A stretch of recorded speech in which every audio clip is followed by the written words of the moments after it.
Bueno, pues hermanos, muy buenas tardes a todos. Vamos a dar inicio al discipulado de esta tarde. Continuamos con la historia de Nehemías, ¿verdad? Y le voy a dar paso a mi hermano Jorge que va a comenzar en este día. Adelante, pastor. Gracias, Yazaret. Y pues con un gozo y entusiasmo, este viernes 14 de marzo, reanudamos el discipulado que nos hemos propuesto los viernes y pues esperando y confiando en el Señor que llegue a quien ha de llegar, a los corazones que el Señor tiene pues preparados, a las mentes, a las personas que han de recibir este discipulado y han de participar en él. Hago una breve semblanza de lo que en donde nos quedamos. El viernes pasado vimos el capítulo 7 y 8 de Nehemías.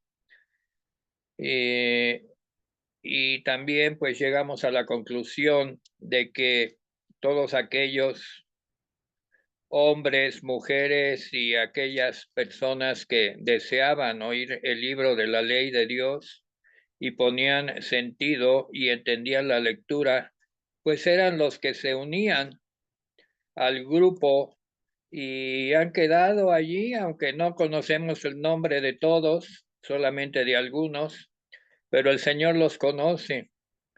Y esto es muy importante porque el seguir al Señor es obedecerlo y obedecer y entender sus propósitos que están plasmados en su palabra.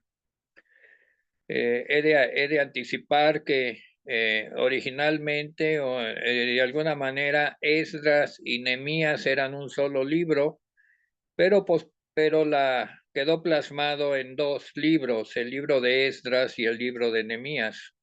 De la personalidad de Nehemías ya conocemos, era copero en la corte del rey de Persia, Artajerjes, pero Esdras era un sacerdote que había quedado un sacerdote del ministerio sacerdotal y, y pues él junto con Zorobabel y otros se anticiparon a venir a Jerusalén que estaba destruido. Ya después llegó Nehemías. Eh, ah, eh, eh, Toco este tema para que entendamos ahora que Esdras entra aquí en la narrativa de Nehemías desde el capítulo 7 y 8 en adelante. Bueno, pues vamos a tomar la lectura en Nehemías 8:18. Ya el pueblo había cumplido algunas cosas de la ley que habían sido abandonadas, pero por medio de la obra de Dios a través de los siervos que le enseñaron las cosas de la ley al pueblo nuevamente, y una de esas era celebrar la fiesta de los tabernáculos. Y la fiesta de los tabernáculos, pues en el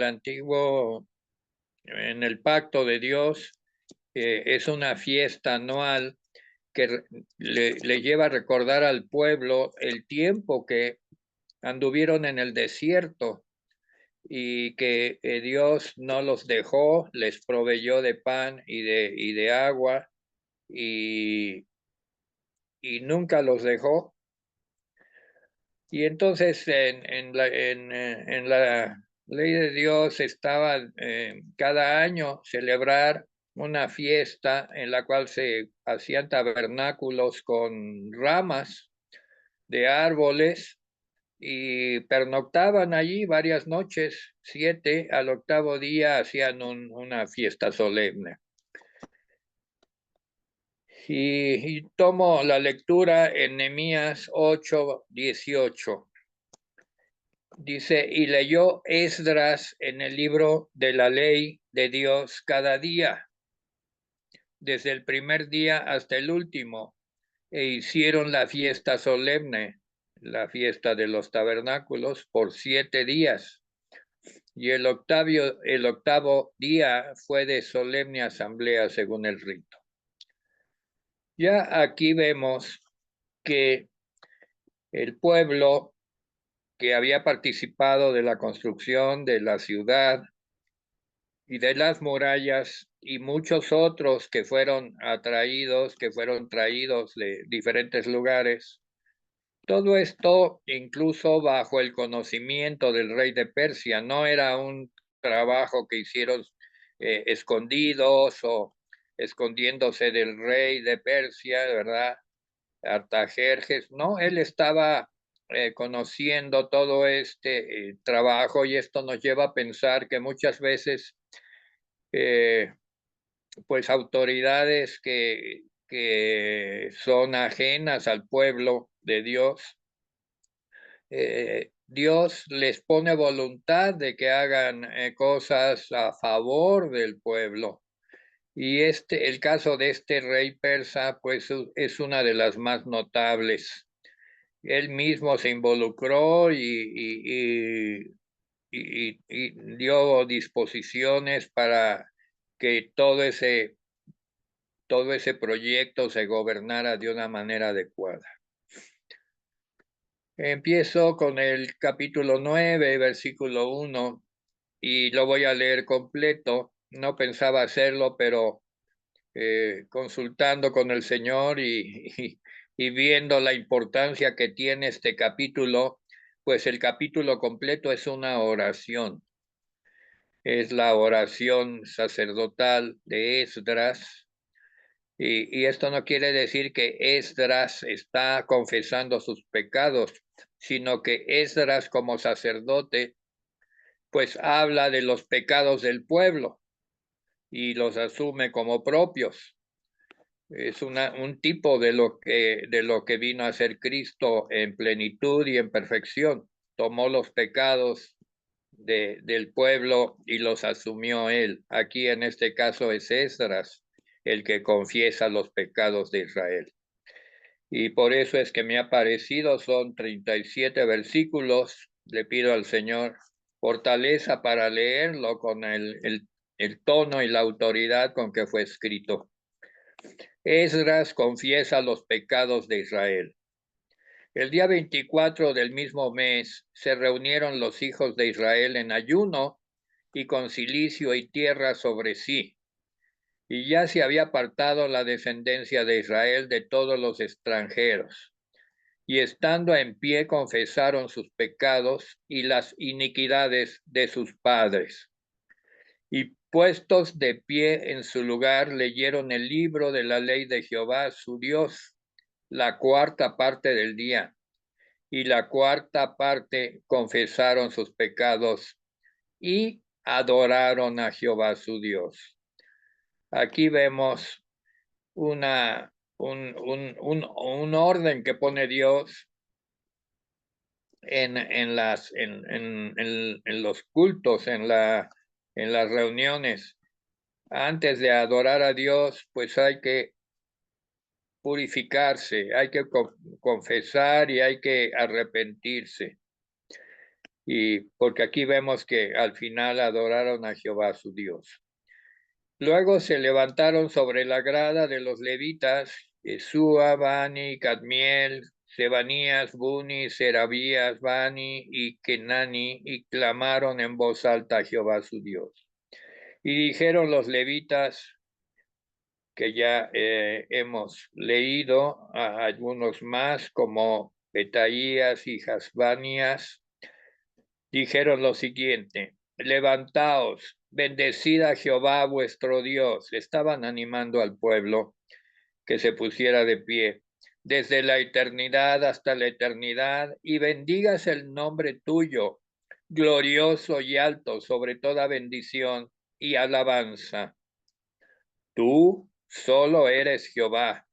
Tú hiciste los cielos y los cielos de los cielos con todo su ejército, la tierra y todo lo que está en ella, los mares y todo lo que hay en ellos.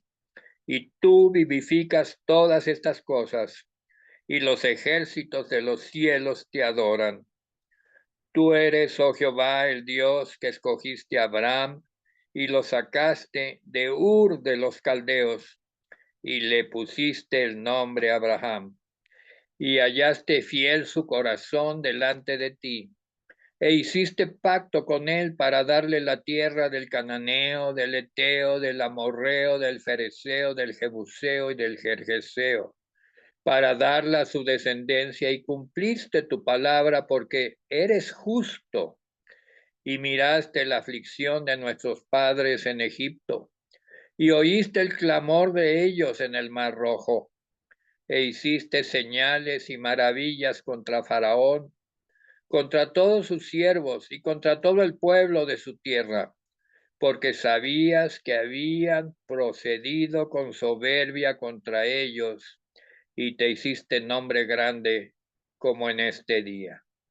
Dividiste el mar delante de ellos y pasaron por medio de él en seco, y a sus perseguidores echaste en las profundidades, como una piedra en profundas aguas. Con columna de nube los guiaste de día y con columna de fuego de noche, para alumbrarles el camino por donde habían de ir. Y sobre el monte Sinaí descendiste y hablaste con ellos desde el cielo, y les diste juicios rectos, leyes verdaderas y estatutos y mandamientos buenos. Les ordenaste el día de reposo santo para ti, y por mano de Moisés tu siervo les prescribiste mandamientos y estatutos y la ley. Les diste pan del cielo en su hambre, y en su sed les sacaste aguas de la peña, y les diste que entrasen a poseer la tierra, por la cual alzaste tu mano y juraste que se las darías. Mas ellos y nuestros padres fueron soberbios, endurecieron su cerviz y no escucharon tus mandamientos. No quisieron oír ni se acordaron de tus maravillas que habías hecho con ellos. Antes endurecieron su cerviz y en su rebelión pensaron poner caudillo para volverse a su servidumbre que habían tenido. Pero tú eres Dios que perdonas, clemente y piadoso, tardo para la ira y grande en misericordia, porque no los abandonaste.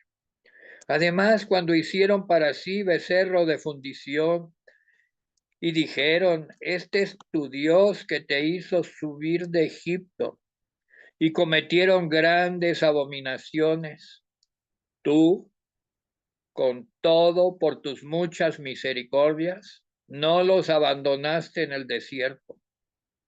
La columna de nube que no se apartó de ellos de día para guiarlos por el camino, ni de noche la columna de fuego para alumbrarles el camino por el cual habían de ir. Y enviaste tu buen espíritu para enseñarles, y no retiraste tu maná de su boca, y agua les diste para su sed. Los sustentaste 40 años en el desierto. De ninguna cosa tuvieron necesidad. Sus vestidos no se envejecieron, ni se hincharon sus pies. Y les diste reinos y pueblos, y los repartiste por distritos, y poseyeron la tierra de Sehón, la tierra del rey de Hesbón, y la tierra de Og, rey de Basán. Multiplicaste sus hijos como las estrellas del cielo, y los llevaste a la tierra de la cual habías dicho a sus padres que habían de entrar a poseer. Y los hijos vinieron y poseyeron la tierra, y humillaste delante de ellos a los moradores del país, a los cananeos, los cuales entregaste en su mano, y a sus reyes, y a los pueblos de la tierra para que hiciesen de ellos como quisieran. Y tomaron ciudades fortificadas y tierra fértil, y heredaron casas llenas de todo bien, cisternas hechas, viñas y olivares, muchos árboles frutales. Comieron, se saciaron y se deleitaron en tu gran bondad. Pero te provocaron a ira y se rebelaron contra ti y echaron tu ley tras sus espaldas y mataron a tus profetas que protestaban contra ellos para convertirlos a ti e hicieron grandes abominaciones. Entonces los entregaste en manos de sus enemigos, los cuales los afligieron, pero en el tiempo de su tribulación clamaron a ti, y tú desde los cielos los oíste, y según tu gran misericordia les enviaste libertadores para que los salvasen de mano de sus enemigos.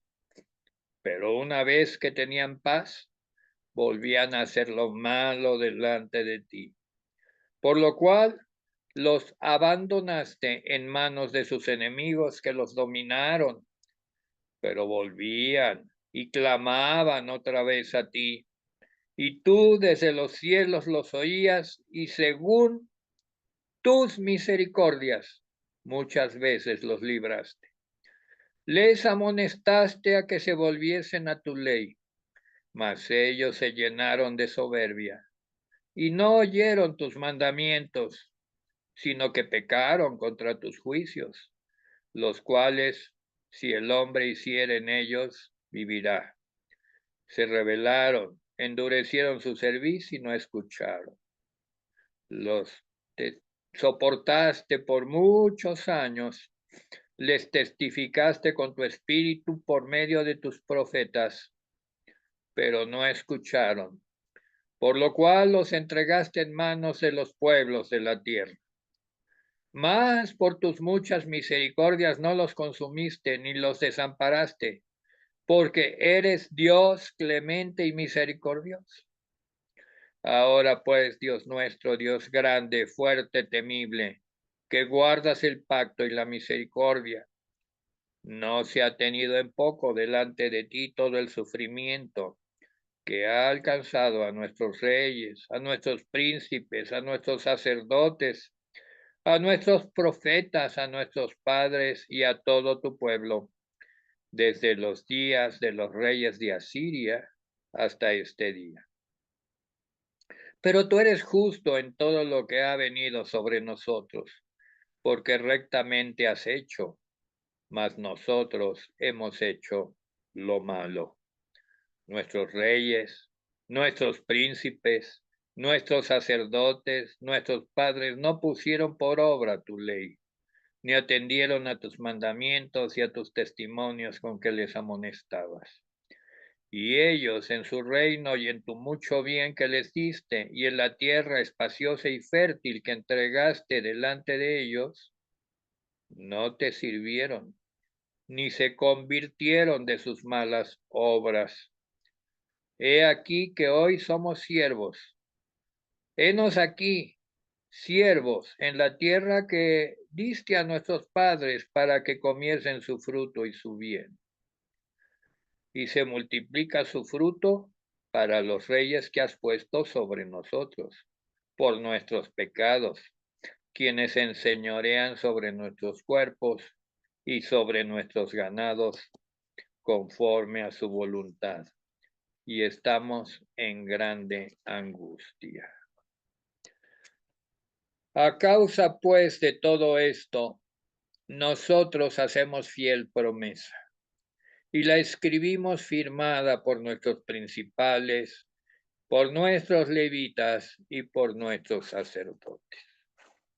Pues tenemos aquí el capítulo 9, que es un tratado completo, pues de la historia pero también del carácter del Dios todopoderoso que los levantó en base a un hombre, Abraham, y los llevó y cayeron en esclavitud y los sacó de Egipto y los llevó por el desierto y les dio una nueva tierra y estuvo con ellos y les dio buenos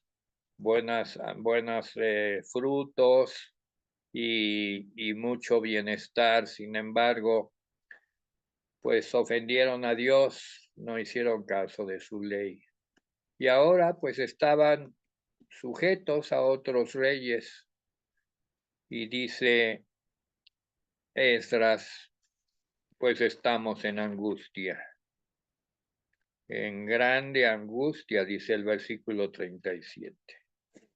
Que aunque pues tenían un rey que les era favorable, pero no era su rey, no era el que Dios les había dado, y aunque pues dice que estaban en grande angustia. Y entonces pues ellos van a hacer un pacto nuevamente con Dios, una fiel promesa, incluso firmada. Y menciona aquí los nombres de los que firmaron. Y dice el versículo 28 de Nehemías 10. Y el resto del pueblo, los sacerdotes, levitas, porteros y cantores, los sirvientes del templo y todos los que se habían apartado de los pueblos de las tierras a la ley de Dios, incluidas sus mujeres, sus hijos e hijas, todo el que tenía comprensión y discernimiento. Una vez más se menciona este concepto, comprensión y discernimiento. Es necesario tener comprensión y discernimiento para entender el corazón y la dirección de Dios.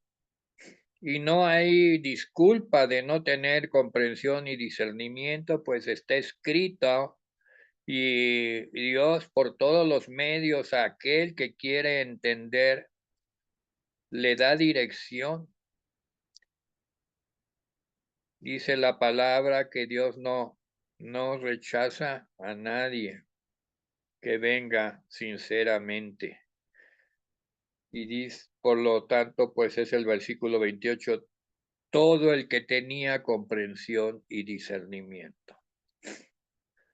Y se ha hablado mucho en estos discipulados de aquellos que son escogidos, pero no son escogidos por capricho, sino porque Dios conoce sus corazones y comprende el Señor que estas creaciones, criaturas suyas, además tienen comprensión y discernimiento para sus estatutos y decretos, y lo siguen por amor. Versículo 29, y dice que estos se reunieron con sus hermanos y sus principales para protestar y jurar que andarían en la ley de Dios, que fue dada por Moisés, siervo de Dios, y que guardarían y cumplirían todos los mandamientos, decretos y estatutos de Jehová nuestro Señor. Hay unos versículos dedicados a los matrimonios, ¿verdad?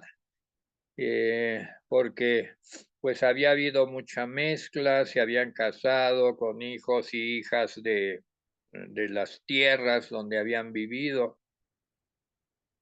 pero a partir de ese momento dice, y hacen un pacto de que no darían nuestras hijas a los pueblos de la tierra, ni tomarían sus hijas para nuestros hijos.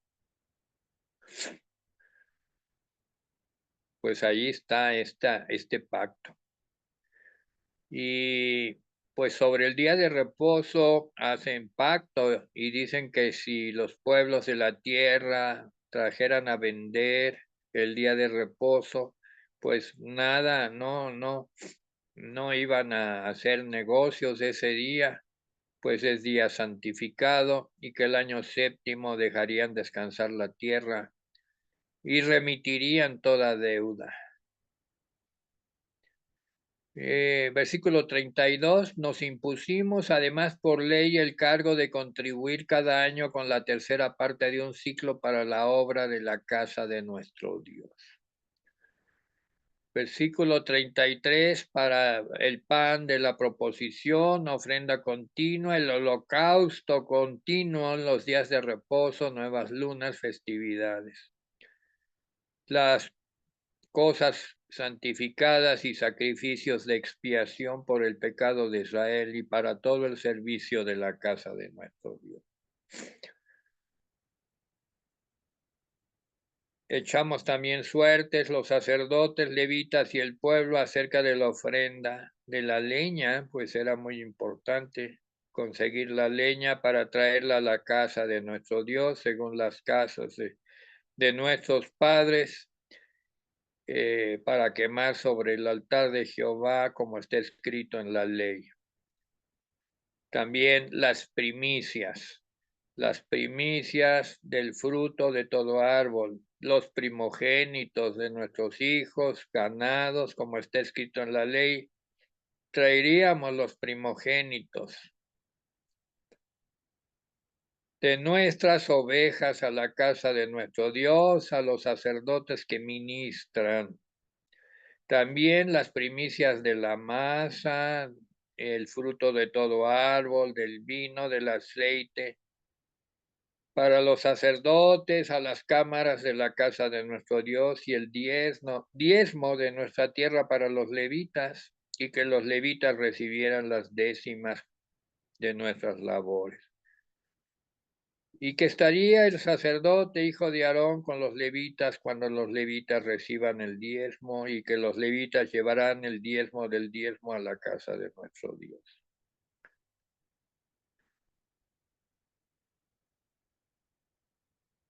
Porque a las cámaras del tesoro han de llevar los hijos de Israel y los hijos de Leví la ofrenda de ganado, del vino, del aceite, el diezmo del diezmo, y allí estarán los utensilios del santuario y los sacerdotes que ministran, los porteros y los cantores, y no abandonaremos la casa de nuestro Dios. Pues ese es el capítulo 10, que es propiamente el pacto que hace el pueblo nuevamente en base a toda la ley de Dios que les había sido enseñada, porque ya la habían olvidado, la habían dejado, habían vivido pues ya varias generaciones apartados de la ley y siendo siervos de otros. Pero es un tiempo de restauración. Para nosotros, ahora en el nuevo pacto, y leemos todas estas cosas, pues que son hermosas, porque es la ley que viene del corazón de Dios. Y estamos infinitamente agradecidos con nuestro Señor, Cristo el Señor, Cordero de Dios, que cumplió la ley absolutamente en todo. Nada se le pudo imputar, no había nada que culparle, y siendo inocente, murió por nosotros, cumpliendo así la ley. Y aunque ya en este detalle de la ley ya tenemos descanso, pero descanso en la fe del Hijo de Dios, del Cordero Santo. Y no despreciamos, pues, todo esto que es muy, muy sensato y que viene del corazón de Dios. Y nuestro corazón debe también buscar conformarse a este corazón que Cristo cumplió, pero nosotros pues no debemos despreciar todo esto. Por eso lo estamos leyendo y por eso tenemos en alta estima la oración de Esdras y de los sacerdotes con Esdras, que hicieron una recapitulación en el capítulo 9 que leímos y llegaron a la conclusión de que pues estaban en angustia, que eran siervos y que habían caído a lo más bajo de ser siervos de los reyes de esta tierra, siendo que pues ellos tenían un Dios a quien servía. Y pues vuelvo a leer el versículo 37 del capítulo 9, dice, y se multiplica su fruto para los reyes que has puesto sobre nosotros por nuestros pecados, quienes se enseñorean sobre nuestros cuerpos y sobre nuestros ganados conforme a su voluntad, y estamos en grande angustia.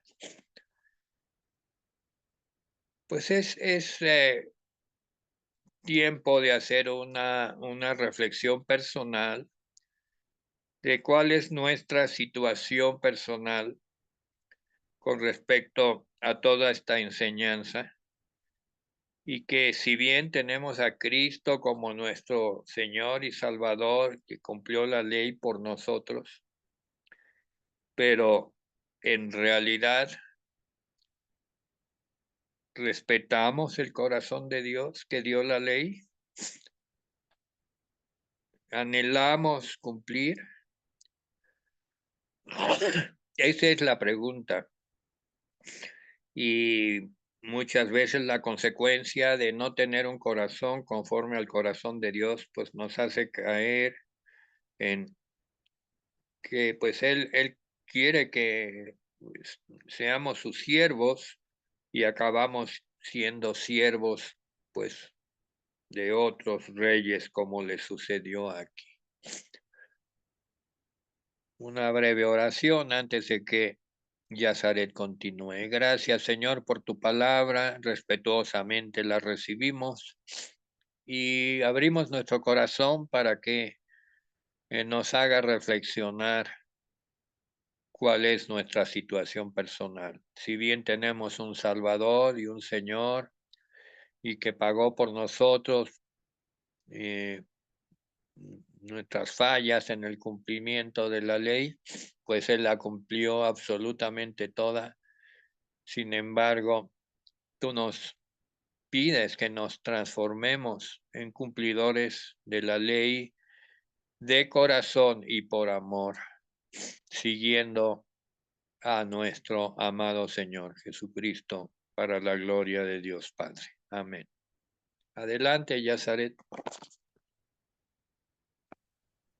Bueno, hermanos, pues yo voy a continuar con la oración de Juan.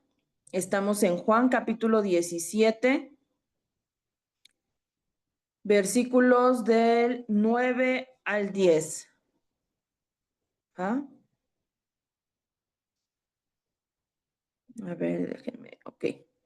Y entonces ya hablamos, ¿verdad? Cómo primero en esta oración intercesora Jesús comienza a pedir para él, ¿verdad? Donde dice que él espera, ¿verdad? Ya compartir esa gloria que siempre ha sido de él. Y está a punto de emprender ese viaje hacia la cruz.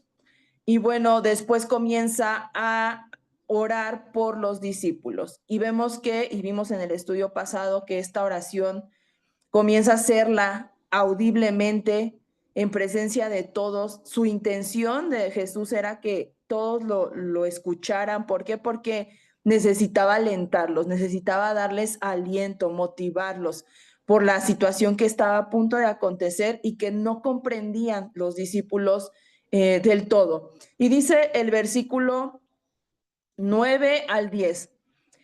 Dice, yo ruego por ellos. Aquí está hablando específicamente, hermanos, de los discípulos, de los 11, porque ya sabemos que ya uno ya había decidido traicionarlo y Jesús lo sabía, pero él está orando por los 11 restantes. Yo ruego por ellos, no ruego por el mundo, sino por los que me diste, porque tuyos son. Y todo lo mío es tuyo y lo tuyo mío, y he sido glorificado en ellos, ¿verdad? Y vamos a abarcar hasta ahí un poquito. Miren, los discípulos eran evidencia o mostraban evidencia de lo que Jesús siempre había dicho de ellos y había dado por hecho que era una realidad de ellos, que ellos habían sido escogidos, ¿verdad? Desde mucho antes, desde el inicio de los tiempos, por el Padre. ¿Para qué? Para ser dados al Hijo. Esos 11 hombres ya habían sido escogidos. Habían respondido con fe, habían demostrado que tenían una fe auténtica, por medio de que pues fueron obedientes. Claro que aún tenían sus debilidades, aún tenían fallas humanas, claro que sí, pero se esmeraban, se esforzaban en ser obedientes antes de ceder completamente a esas debilidades, ¿verdad? Entonces, es por eso que esto nos da la otra razón por la cual Jesús confiaba en que el Padre iba a escuchar su oración por sus discípulos. El Padre se iba a asegurar de protegerlos, de terminarlos, de purificar, de santificar, de perfeccionar, porque ellos eran el regalo que Él le estaba entregando al Hijo. Ajá. Entonces, Jesús habla en esta oración específicamente y dice que está rogando, Él está intercediendo específicamente por esos discípulos. Miren, en esta oración, hermanos, hay 3 partes.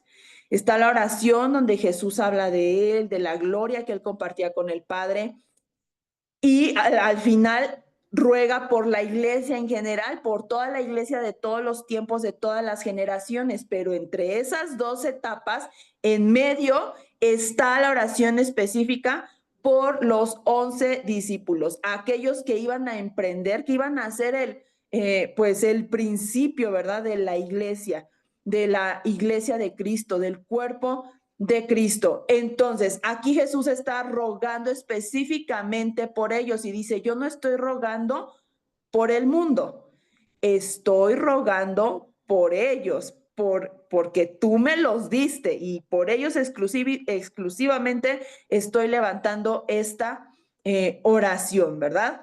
Entonces, es cierto que aunque Dios ama a todas las personas, como nos enseña Juan, que Cristo vino y que Él amaba, ¿verdad? Porque Él amaba al mundo, claro que sí, a pesar de que Dios muestra una clase de amor a todas las personas, incluso a quienes rechazan el Evangelio, no podemos dudar que Dios los ama, o sea, Él mandó a su Hijo para todos. Ajá. Pero Jesús ruega, ¿verdad? Y pide que los que son pecadores, pues cedan al arrepentimiento. Dios muestra cómo su amor, que Él extiende una invitación constante a que conozcan su evangelio. ¿Cómo sabemos que Dios es bueno con todos? Porque Él dice que Él hace salir el sol sobre malos y sobre buenos, que hace llover sobre justos e injustos. Pero la obra intercesora de Cristo, como nos enseña esta oración, hermanos, como sumo sacerdote, es solo para aquellos que le pertenecen eternamente.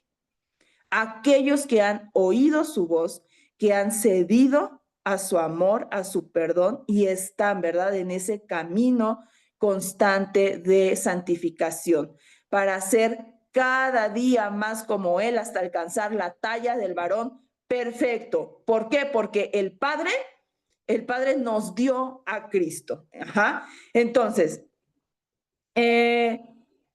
podemos ver que la única parte donde Cristo ora por aquellos que, los del mundo, por así decirlo, porque en esta oración específica no ora por el mundo, ora por los discípulos, pero la única oración que hace por los no redimidos, por así decirlo, es en la cruz cuando ya está siendo crucificado y él clama al Padre y dice, Padre, perdónalos porque no saben lo que hacen.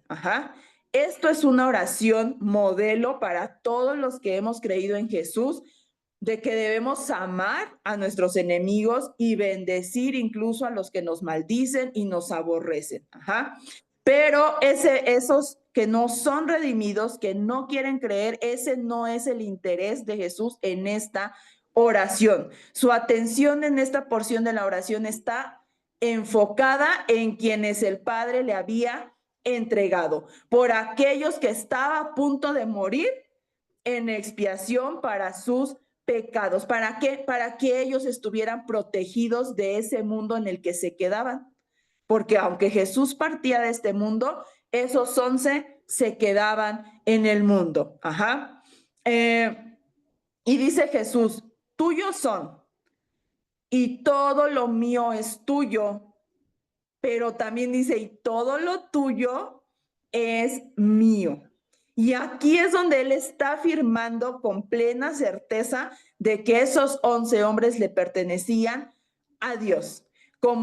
Así como los discípulos, todos los creyentes, ¿verdad? Que verdaderamente hemos decidido dar ese paso de seguir a Jesús, de ser discípulos del Señor, pertenecemos al Padre, porque fuimos adoptados para su familia a través de Jesucristo. Y además estamos sellados y hemos sido limpiados por el Espíritu Santo que Él puso en nosotros.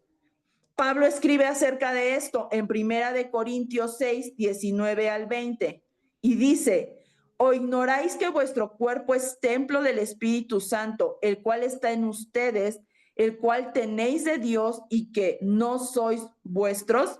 Porque habéis sido comprados por precio. Glorificad pues a Dios en vuestro cuerpo y en vuestro espíritu, los cuales son de Dios. Dice que el Espíritu Santo está dentro de nosotros. Somos marcados, somos limpiados, somos habitados por el Espíritu Santo. Todo creyente, ¿verdad? Todo aquel discípulo del Señor, somos escogidos de Dios. Al mismo tiempo, somos siervos de Dios. Al mismo tiempo, somos ovejas de su redil. Qué impresionante, qué maravillosa esta multifacética, ¿verdad? Forma en la que Dios se muestra a nosotros, nos enseña, nos capacita, nos hace sentir hijos, pero al mismo tiempo siervos, pero al mismo tiempo ovejas que son obedientes y oyen su voz, y no dejamos de ser en ningún momento ni lo uno ni lo otro. Siempre somos lo mismo, ¿verdad? Todas esas cosas al mismo tiempo en Cristo Jesús. Entonces, cuando Cristo declara todo lo tuyo es mío, esto es una afirmación de su deidad, esto es una afirmación de que Él era verdaderamente Dios. Él era Dios, Él estaba en igualdad total con el Padre. Y entonces aquí enfatiza nuevamente la unidad íntima del Hijo y el Padre, ¿verdad? Y que alguien pudiera afirmar que todo lo que es de Dios le pertenecía, esto era una afirmación tremenda. Era una blasfemia si no fuera cierto, pero evidentemente pues era cierto, porque Cristo era el Hijo de Dios, Él era Dios, Él es Dios, pero de hecho esa fue la razón por la que lo crucificaron, porque Él dijo, ¿verdad? Ser Dios, y entonces en una afirmación en ese tiempo, para los religiosos de ese tiempo, eso era una blasfemia. Solo quien verdaderamente sea Dios podría afirmar legítimamente ser propietario y gobernante de todas las cosas que le pertenecen a Dios. Y pues Dios es dueño de todo, ¿verdad? Los cielos, la tierra, las autoridades, los gobernantes, los principados, las potestades. Dios está sobre todo. Entonces, como el Padre y el Hijo tienen todo en común, todos los creyentes también le pertenecemos a Cristo. Y entonces también le pertenecemos al Padre. Y pertenecemos al Padre, al Hijo y viceversa, ¿verdad? Así es esta relación. Incluso Jesús cuando oró dijo que Él había sido glorificado en nosotros. ¿Por qué? Porque la razón por la que Jesús hizo esto, todo era ¿para qué? Para que le diéramos gloria a Dios. Y entonces cuando nosotros reconocemos esto, cuando nosotros vivimos verdaderamente creyendo esto, nosotros damos gloria a Dios. Ajá. Entonces, aquí Cristo da testimonio de que el don de la fe que le fue dado a los discípulos les permitió reconocer a Jesús como Señor, como Dios y confesarlo, pero en el estado en el que estaba Jesús. Y en el estado en el que estaba Jesús era un estado de humillación porque él estaba en semejanza de hombre. En Filipenses dice que él se humilló a sí mismo y se hizo un hombre. Y entonces que los discípulos creyeran en ese Jesús, en esa humanidad, en esa persona que estaba a punto de morir como otro ser humano, eso era una fe, hablaba de una fe auténtica de los discípulos. Después, cuando Cristo asciende, ¿verdad? Ya no está él físicamente en este mundo, pero esa gloria de Cristo continuaría y sigue continuando mostrándose en esta tierra a través de todo aquel que cree en Jesucristo. Entonces, esta petición que hace Jesús estaba completamente en armonía perfecta con el plan y el propósito del Padre, ese plan perfecto, eterno que ha estado desde siempre. Darle al Hijo una humanidad redimida que lo glorificara para siempre. Entonces, esa es la meta, o esa debería de ser la meta de todos nosotros como creyentes.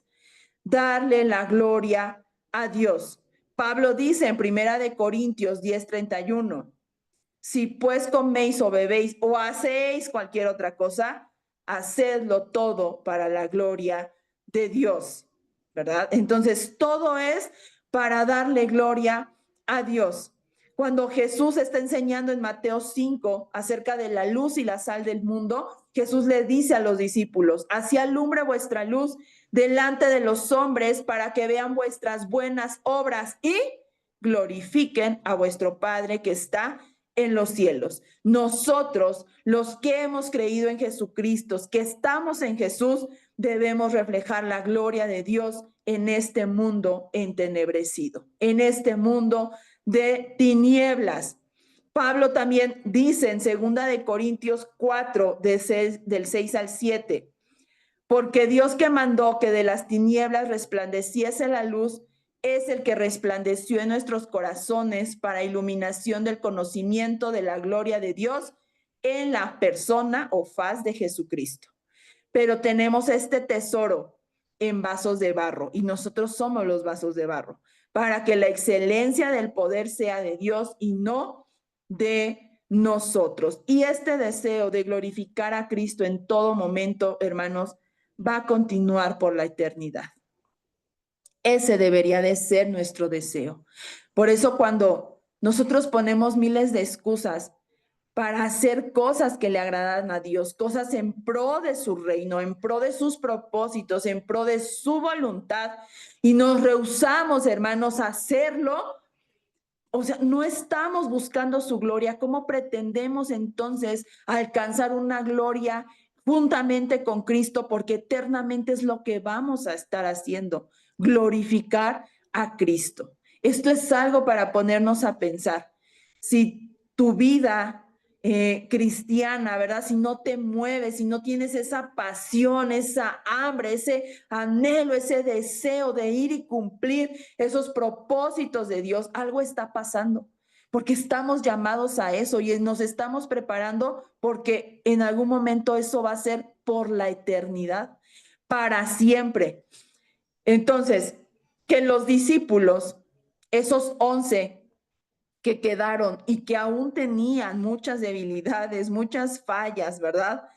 Que eran rebeldes, que pertenecían al mundo, porque de ahí fueron sacados, ¿verdad? Pero que fueron cambiados a ser adoradores, ¿verdad? A ser santificados, a ser hombres que glorificaban a Dios. Esto es un milagro de la gracia de Dios que trae consigo en la salvación. Eso es lo que debería ser nuestra salvación, hermanos. Un cambio notable entre los que somos discípulos y que estamos siendo sacrificio vivo todos los días, que estamos mostrando esa santidad, esa santificación, nos estamos limpiando y que nuestra vida glorifica a Dios, porque eso es el milagro de la gracia que trae su salvación. Ahora, aunque este cambio, esta transformación es diferente para todos, no es en un momento específico que solamente Dios sabe. Sin embargo, es algo planeado desde la eternidad. Y esto tiene implicaciones en la eternidad también. El Padre escogió y reclamó a todos los que habrían de creer en Jesucristo, incluidos los 11 discípulos antes del inicio del mundo. Y Él los prometió al Hijo como una expresión tangible de su amor infinito. Este es el lado divino y poderoso de nuestra salvación. ¿Qué nos toca? ¿Qué nos toca a nosotros? Porque podríamos decir, pues si ya Dios sabe, entonces a mí ¿qué me toca hacer? No hago nada. No, la parte que nos toca a nosotros es esa perseverancia en la fe, perseverar en la fe y en la obediencia, insistir. Esa es la parte que nos toca, ¿verdad? Así fue como los discípulos finalmente demostraron que ellos pertenecían verdaderamente a Dios. Hasta el final de sus días fueron pues perseguidos por la gloria de Dios y eso nunca los detuvo. Ellos siguieron hasta el final, hasta entregar sus vidas a causa de Jesucristo. De igual forma, ¿verdad? Todo creyente, toda persona que ha creído en Jesús en todos los tiempos puede tener la seguridad de que han sido salvos. Claro que sí. Debemos tener esa seguridad, pero así como tenemos la seguridad de nuestra salvación, debemos tener la seguridad del poder de esa salvación. Y que es un poder que verdaderamente nos tiene que transformar, que verdaderamente nos puede transformar, que verdaderamente nos puede sacar de donde tanto tiempo hemos estado atorados, porque su salvación es poderosa. También esa certeza, ¿verdad? De ser salvos, viene pues de la promesa del Señor. En Romanos 10, del 9 al 10, este versículo lo usamos mucho, que aquel que confesare, que el que confesare con su boca y creyere en su corazón que Jesús fue levantado de los muertos, que resucitó, entonces será salvo. Es esa confianza. ¿Tú has creído? ¿Tú has creído en eso?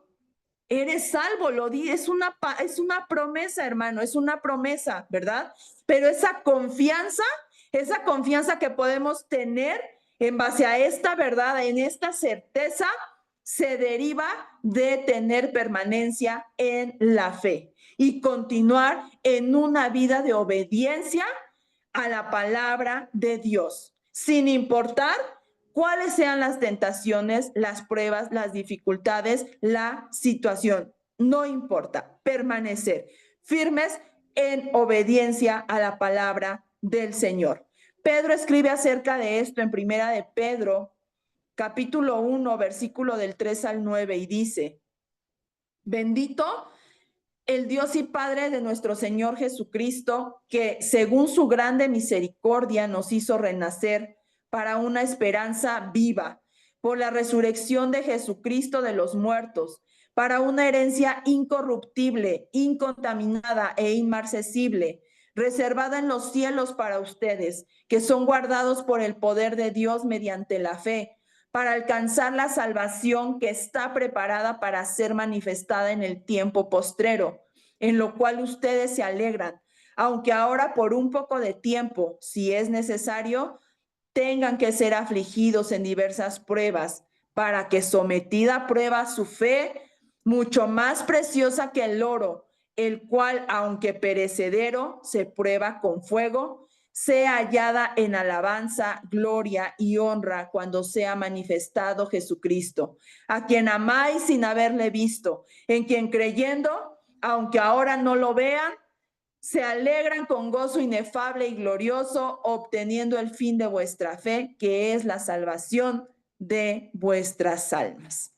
Todo verdadero discípulo de Cristo, así como los 11 discípulos, se distinguen por una cosa: permanencia en su palabra. Permanencia, y obedecen sus mandamientos en amor. Y este comportamiento, hermanos, solamente es posible cuando Dios verdaderamente ha cambiado nuestros corazones y nos ha llevado al Hijo y nos está regenerando, nos ha regenerado a través de su Espíritu Santo. Primera de Juan 2, del 3 al 6 dice: y en esto sabemos que nosotros le conocemos, si guardamos sus mandamientos. Porque el que dice yo le conozco, pero no guarda sus mandamientos, tal es mentiroso. Y la verdad no está en él. Pero el que guarda su palabra, en este verdaderamente el amor de Dios se ha perfeccionado. Por esto sabemos que estamos en él. El que dice que permanece en él debe andar como él anduvo. Qué tremendo, ¿verdad? Asegurar esta preservación de la fe, esta permanencia en la fe de los discípulos es una obra poderosa y divina que solamente el Señor hace mediante su poder. No es por una fuerza de voluntad de nosotros, que nosotros humanamente quisiéramos, que nosotros nos lo propusiéramos y decidiéramos así. No, esto es una obra del poder del Señor que hace mediante su poder. ¿Por qué? Porque nada puede separar a los que son suyos, porque el Padre se los entregó de su amor, como lo dice Romanos 8, 31 al 39. ¿Quién nos puede separar del amor de Cristo? Tribulación, hambre, angustia, desnudez, nada. Antes, ante todas estas cosas, dice que sí, que somos entregados como corderos al matadero, pero somos más que vencedores, ¿verdad? Entonces, Jesús entonces procede en esta oración a pedir al Padre protección para todos aquellos que Él le había dado. ¿Por qué? Porque Jesús sabía que Él ya no iba a estar. Jesús era su protector mientras Él caminaba con ellos. Jesús los ayudaba, Jesús les enseñaba, Jesús los libertaba. Jesús era todo para ellos, pero Él ya no iba a estar. Y entonces Jesús clama para que el Padre los cuide, los proteja. Y entonces, al hacer esta petición, Jesús expresa esta certeza absoluta en que el Padre haría como Él le había pedido. Su confianza de Jesús, y esto lo vimos en el estudio pasado, no estaba en la firmeza, en la inteligencia, en la capacidad de fuerza de voluntad de los discípulos. No, Jesús estaba plenamente confiado en el amor y el poder de su Padre. Él sabía con seguridad que el Padre lograría y aseguraría en ese presente lo prometido por Él desde la eternidad. Y bueno, y Jesús dice: yo ya no estoy en el mundo, pero ellos se quedan en el mundo, porque yo voy a ti, ¿verdad? Entonces, como son sus hijos, porque Jesús está orando por esos 11, el Dios glorioso del universo, ¿cómo responde? Y lo leímos ahorita en la oración de Nehemías, ¿verdad? Que hace Esdras. ¿Cómo responde el Dios glorioso del universo? Con misericordia. Con misericordia, con disposición, con amor, sin importar cuán pequeños o débiles parezcan. Además de las oraciones personales, todos los que somos discípulos del Señor, creyentes del Señor, pues también tenemos las oraciones de otros. Muchas veces tú no sabes cómo llegaste al Señor. Hubo alguien que estuvo orando por ti. También contamos con esas oraciones de nuestros antepasados. Tú no sabes si tu abuela, tu bisabuela oró por ti en algún momento y hoy es el resultado, eres la respuesta de esas oraciones.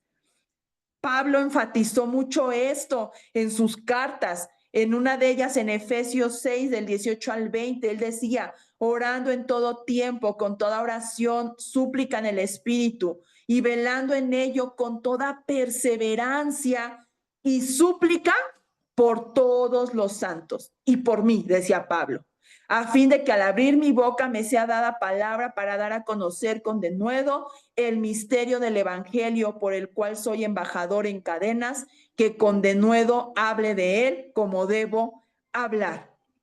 Y entonces como Pablo, ¿verdad? Da una realidad en sus cartas y dice, necesitamos la oración. Necesitamos estar orando unos por otros. Desde tiempos pasados la oración ha sido un pilar en la fe y en la permanencia de la misión de la iglesia en este mundo. Y Pablo enfatiza, esto es una realidad, estamos en una guerra, tenemos que estar orando, tenemos que, sin importar qué, suplicar por todos los santos, orar por nosotros. Esto era una solicitud que Pablo solía hacer en muchas de sus cartas. Entonces, la intercesión de los cristianos unos por otros es un elemento esencial de nuestra vida espiritual y de la vida de la iglesia. Y todo el Nuevo Testamento, hermanos, tiene múltiples ejemplos de ello, como en Hechos, cuando se reunieron a orar para que Pedro fuera sacado de la cárcel. Y Pedro llegó de repente y les tocó ahí la puerta y fue a abrir a alguien y decían, ¿quién es? Es que es Pedro. Y todos decían, no, no puede ser Pedro, Pedro está en la cárcel, ¿verdad? Se reunían, hermanos, para orar en medio de todas las dificultades, ¿verdad? Esto es muy importante. Entonces, pero además de que otros cristianos interceden a favor de nuestras vidas y nosotros a favor de sus vidas, tenemos otro intercesor, el Espíritu Santo, porque el Espíritu Santo es el que nos ayuda en nuestra debilidad. Dice Romanos 8:26, que Él sabe, ¿verdad?, que hemos de pedir como conviene. Nosotros no lo sabemos, pero Él sí, y Él intercede por nosotros con gemidos indecibles. El Espíritu que mora en cada creyente intercede a favor de cada cristiano y lleva todas sus necesidades ante Dios con fidelidad, aun cuando nosotros como cristianos, hermanos, a veces estamos confundidos. A veces no sabemos ni siquiera cómo pedir o no pedimos adecuadamente, pero el Espíritu Santo lleva nuestras oraciones delante del Padre con fidelidad y con verdad, porque Él sí sabe de qué tenemos necesidad. Y las oraciones del Espíritu siempre tienen respuesta. ¿Por qué? Porque están conforme a la voluntad de Dios, ¿verdad? Que Él intercede por todos los santos. Pero además, hermanos, más allá de todo eso, fíjense, hay alguien más que intercede por nosotros. Es nuestro mismísimo Señor Jesucristo, el cual está sentado a la diestra de Dios. Imagínense, está a la diestra y Él ahí le está diciendo, Padre, escúchalo. Padre, por favor, ¿qué podemos hacer? ¿Cómo lo podemos ayudar? Está ahí al lado, hablando con el Padre, intercediendo por nuestras oraciones, hermanos.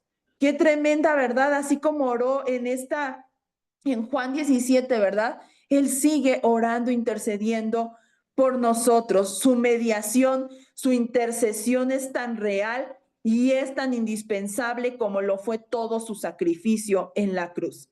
La muerte de nuestro Señor Jesucristo nos dio vida, vida eterna. Toda su obra intercesora a favor de nosotros sustenta esta vida. Él es el que nos lleva de la justificación a la santificación, a la glorificación. Su intercesión es la garantía que sostiene esta promesa de Cristo. Todo lo que el Padre me da, vendrá a mí, y el que a mí viene, yo no le echo fuera. Esta es la voluntad del que me ha enviado. Que todo aquel que vea al Hijo y cree en él, tenga vida eterna, y yo le resucitaré en el día postrero. Esta oración de Cristo, hermanos, en este capítulo proporciona como una previsión de su obra actual de intercesión, pero que esto comenzó, esta obra intercesora, hermanos, en Juan 17 aún no comienza, está por comenzar cuando Él ya haya terminado toda la obra de morir, resucitar y subir al Padre. Entonces, al confiar al Padre a sus discípulos e interceder por ellos, a unas cuantas horas del martirio de la cruz, Jesús mostraba vívidamente la profundidad de la comunión que él tenía con el Padre y de su gran compasión que él tenía por los que él había llamado. Si él nos ha llamado, hermanos, no nos ha llamado, dice su palabra, que nos ha llamado con un llamamiento santo. No es un llamamiento pesado, difícil, que vaya otro. Ay, no, es que ¿por qué me llamó a mí? Yo no sirvo para esto. Es un llamamiento, hermanos, donde Él constantemente está al pendiente de todas nuestras necesidades. Él enseñó a sus discípulos a depender cuando los mandó a predicar y les dijo, no lleves absolutamente nada, porque yo soy el que te va a sostener. Y Él sigue llamando personas de todas las generaciones, hermanos, y no es un llamamiento para hacernos sufrir, es un llamamiento donde Él nos sostiene en cada paso que damos en obediencia y fe en Él. Entonces, esta petición marca la transición de su ministerio terrenal a este ministerio terrenal, celestial y eterno que ahora tiene Jesús. Jesús ascendió al cielo y ahí está, hermanos, ahí está y lo esperamos, ¿verdad? Lo esperamos que venga pronto. Y bueno, estos hombres por los que ora Jesús, a veces podríamos decir, pues era Pedro, ¿no? El que caminó sobre el agua, ¿no? Pedro, el que hizo milagros, el que levantó al paralítico cuando le dijo, no tengo plata ni oro. Pero hermanos, eran hombres comunes y corrientes, con debilidades comunes y corrientes. Pedro el impetuoso, Tomás el escéptico, medio incrédulo, Santiago y Juan los hijos del trueno, o sea, tenían mal carácter, ¿verdad?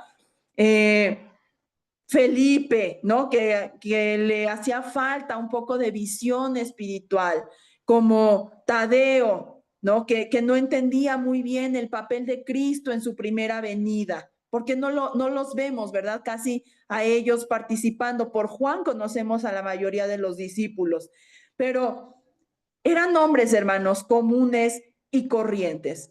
Todos se volvieron cobardes cuando arrestaron al Señor. Solo Juan permaneció a los pies del Señor, ¿verdad? Y cuando tenían que haber estado orando a los que Jesús había aceptado como los más cercanos, a Pedro, a Juan, a Jacob, se durmieron, ¿verdad? Se durmieron. Entonces, desde la perspectiva humana, este grupo era todo menos extraordinario o impresionante o especial. Sin embargo, cuando recibieron la responsabilidad de llevar el evangelio por el mundo, de pastorear a la iglesia con las enseñanzas de Jesucristo, ellos estaban llamados a continuar la obra de Jesús aún después de que Jesús se fuera. Y ellos jugaron un papel vital en el futuro de la fe cristiana, porque así Dios los había escogido para contarle al mundo acerca de la redención por medio de su Hijo. Entonces, no nos debería de sorprender que Jesús intercediera por ellos en gran parte de esta oración, porque aún no termina, hermanos, apenas está empezando,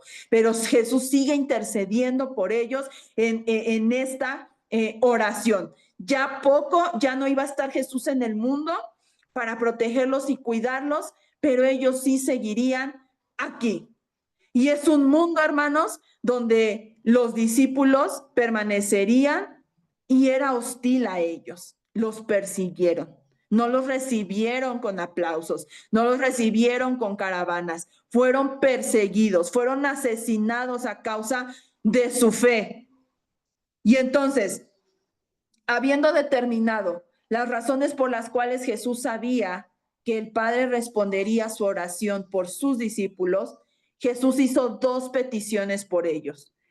La primera es que recibieran protección espiritual y la segunda, la pureza de la santificación. Y esos dos temas, pues los vamos a ver más adelante, hermanos, se nos terminó el tiempo, pero vamos a orar para terminar, por favor. Bendito Dios, te damos gracias, Señor, por este tiempo, por tu palabra. Gracias, Señor, porque nos has enseñado, Padre, en estos dos estudios que hoy hablamos, Padre. Tu palabra nunca está aislada. Tu palabra nos habla específicamente de algo, Señor, y hoy tú hablaste a mi vida que eres un Dios sumamente misericordioso, Señor. ¿Cuántas veces, Señor, se equivocó tu pueblo? ¿Cuántas veces los redimiste, los levantaste y volvían, Señor, su rostro de ti, se iban en pos de otros dioses, Señor? Y tú seguías, Señor, mostrando, mi Dios, tu misericordia.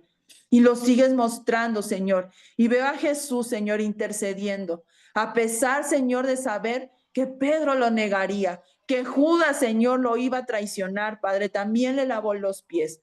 A pesar de saber que todos, Señor, se echarían a correr y lo abandonarían, Padre, tú estabas intercediendo por ellos, porque tu misericordia, Señor, es inmensa, Padre.